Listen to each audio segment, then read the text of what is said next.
Może. Może. Okay. So we started making harp, and very important in making an instrument is first to know how it works. So harps normally are made of strings, and any string instrument, actually not any, but like guitar and harp, play only when you release the wire, because that's when vibrations actually start. Violin play actually while you keep that on the wire itself, because it's vibrating only when you're moving that thing over the wires. So harp plays only when you release the wire. So piano, we have made this in previous. Piano plays when you press the key to the last level of it. So in this case we had two pairs of switches. So harp plays it when we release the switch. So how we would make that?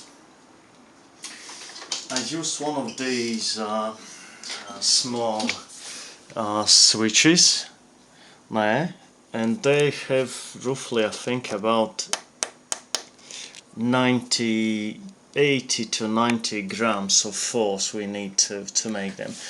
What I have done, I put a little piece of plastic just like that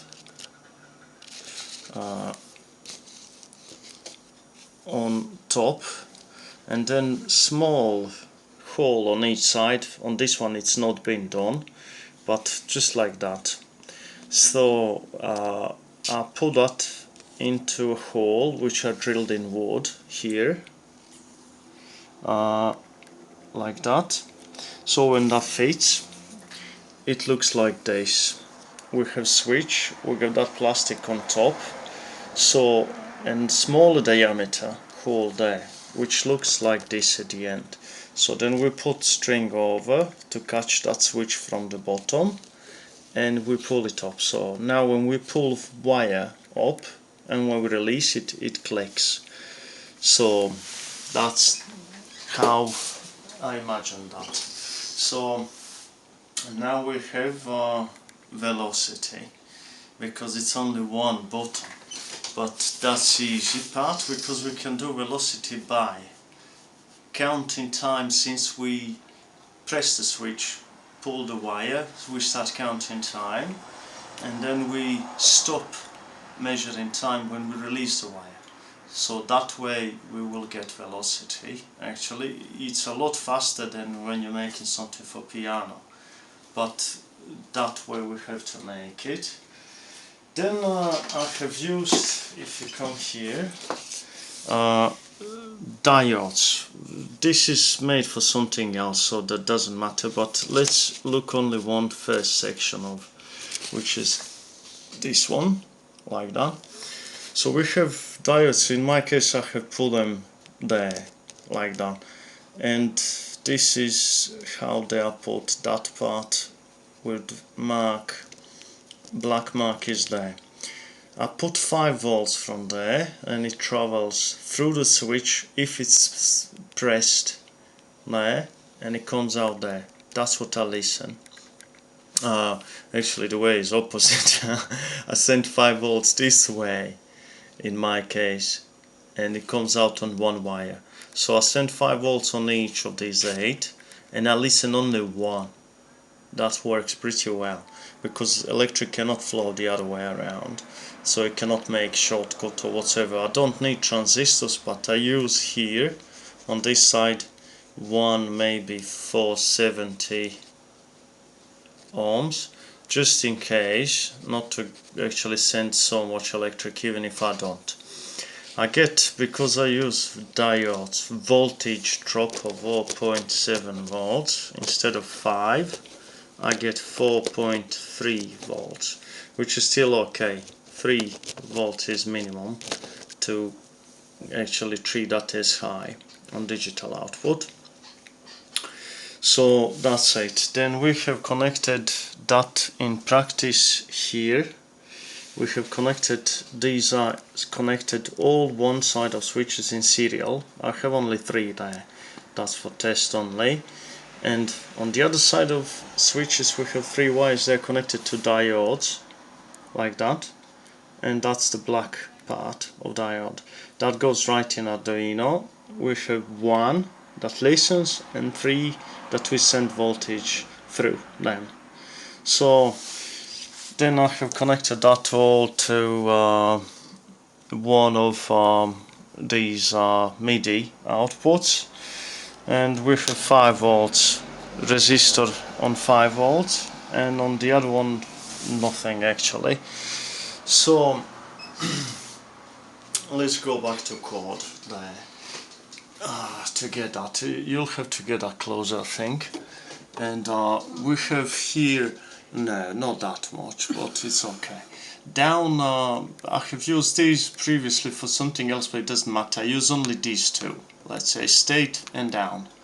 I made only 5 zeros by default in each, but for the test I need only 3. It doesn't really matter. So pin mode 12, that's input, and that's where I'm listening for the signal. 11, 10 and 9 is output. 8 is just there, but it's not necessary. I can disable it. I'm using Midi library there, and that's when I actually create a default instance of Midi, and Midi begin on channel 1. So then I change program and I choose instrument in setup to 46, that's equal to Harp on channel 1.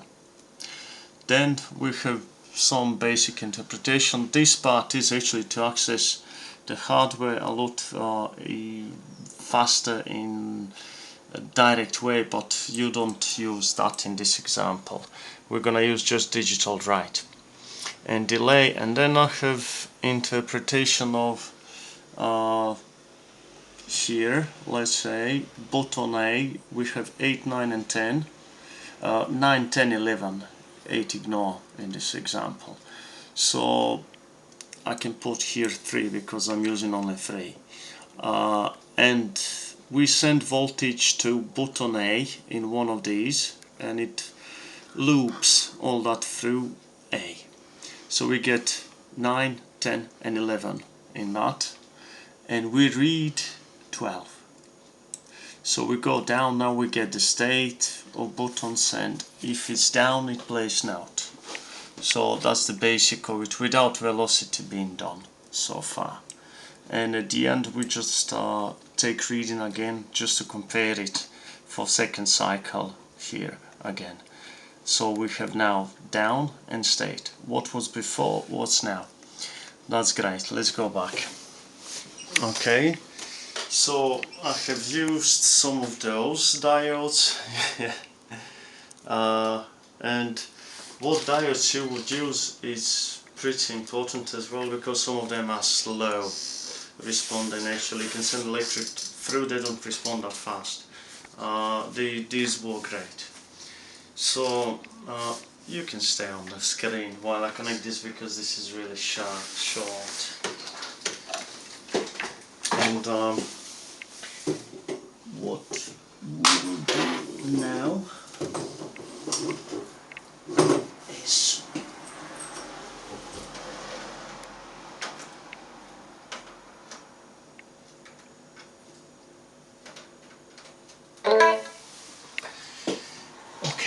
so we can get down to this. Just let me test.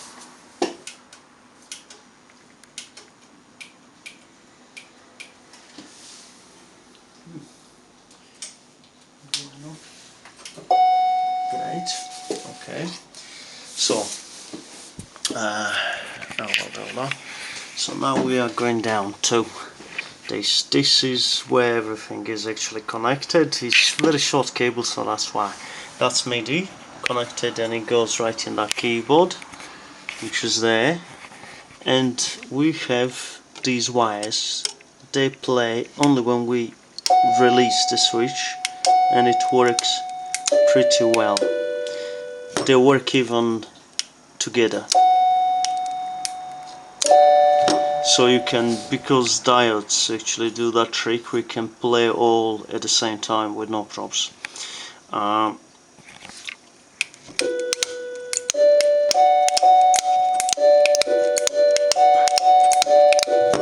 So that works pretty well.